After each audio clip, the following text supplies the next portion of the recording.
Hi everyone, Rich here from Rich and Strong. Today we are talking about our Shopify experience.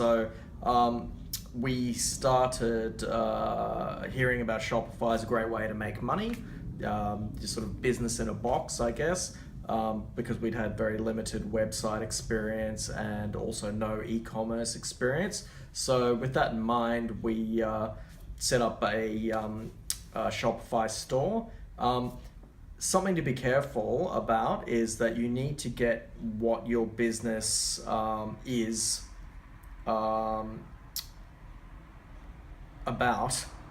quickly, because if you change your mind, as an example, using us as an example, we set up a business that was wedding favors, Australia, and we decided we didn't want to do that anymore, and started thinking about doing something else, wireless headphones and speakers. So we were unable to change the name, so we were stuck with one Shopify store, which we closed down and then opened up another one. So there's no ability to change that. So once you own the domain part of the name, you're stuck with it. So be very careful and execute correctly when you're setting up your Shopify store. Have a clear business plan about what you're doing, essentially, which is where we failed. So so with Shopify, there's add-ons that will help you. One in particular is Oberlo. So we were trying to source products from AliExpress, and so that's a helpful add-on which pulls a lot of the data from AliExpress over to Shopify. So it makes it easier to load your products. Bear in mind that when you're loading products from AliExpress, based in China, a lot of the product descriptions will need a lot of rework simply because English is not their first language, and so you'll need to do a lot of vetting to make sure that it's correct, for one, and you'll be writing a lot of product descriptions yourself.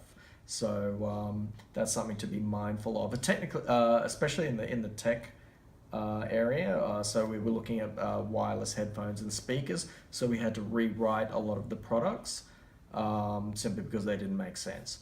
And so with the products that we'd set up, so we'd look at something like this. Here's a product shot that we got from AliExpress. So some of them are good, some average, some hard to tell what the product is, some pretty straightforward. So a lot of the product names might be good or bad. So obviously, this one has a very interesting name, Jaborse. Great looking product though. So that for us was one that we thought was interesting, and we thought that might be a bit of a hit product. So. They were very helpful. In fact, they might bombard you with information. I really can't fault their support though. I had some chat interactions, and their chat was fantastic, very clear, easy to understand, very helpful, fast response, almost instantaneous, and I really can't fault them on that.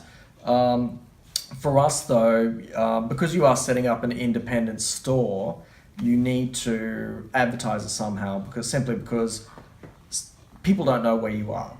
So you could sell the most fantastic socks in the world. So people jumping on Google or another search engine won't be typing the most fantastic socks in the world. They'll be looking for cheap socks. Or great socks or socks. So you need to get your message out there somehow. And for us, we had a very limited budget. Our budget was $0 and or very little dollars. So we ventured into the wide world of Facebook advertising, which was, to be honest, a bit of a letdown. Simply because, one, it's quite difficult to configure.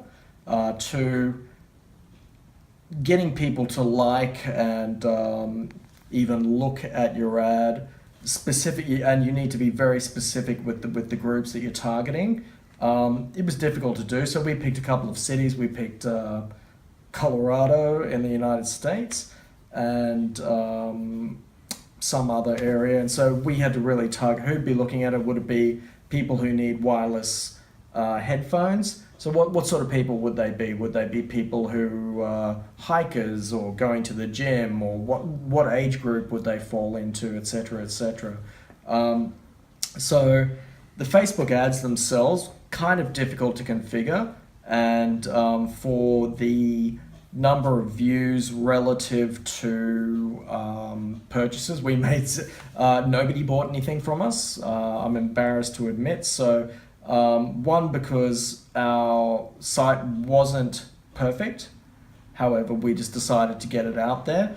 Two, we hadn't really targeted. We had no budget to work with, and three, we hadn't tested the products ourselves, and we didn't have shots better than some of the ones here. So so you are working with something that's very basic, sometimes badly shot, low definition, etc., etc. So that's pretty much our Shopify experience. I can't really fault them on their platform and service, in a sense that you're setting up a business for some effort. It puts it all together, but it is straightforward-ish with the add-ons like Oberlo to help you port the products over. But for us, we had a especially difficult time, which resulted in no sales. So that's pretty much it in a nutshell. So what do you think worked well with the Shopify experience? Shopify, it's not a bad platform, and as I said before, it's business in a box, so it does help you get set up reasonably easily. It's you do still need to. It's not an all-in-one. You do need to pull in various components, and you need to think about certain things such as how you're going to get paid. What sort of products will look good together. That's normal for any website, I guess. And it wasn't always very intuitive, I found. So I thought the organization, especially on the left-hand side with some of the tools, it didn't make a lot of sense sometimes. So I thought they could improve that somehow. But overall, not bad. If you had another 2 weeks to redo the project, what would you do differently? Yeah, good question. I'd import all the products that we were trying to sell, so we were sort of selling them sight unseen, which I thought was not a great move, because if someone said, "Oh, what do you like about these headphones?" as an example, I couldn't really answer them honestly because I've not tried them myself. So I'm going based on a review score that's on the supplier of the product, who's in a city in China that I've possibly not been to. So know your products before you sell them and be able to recommend them wholeheartedly.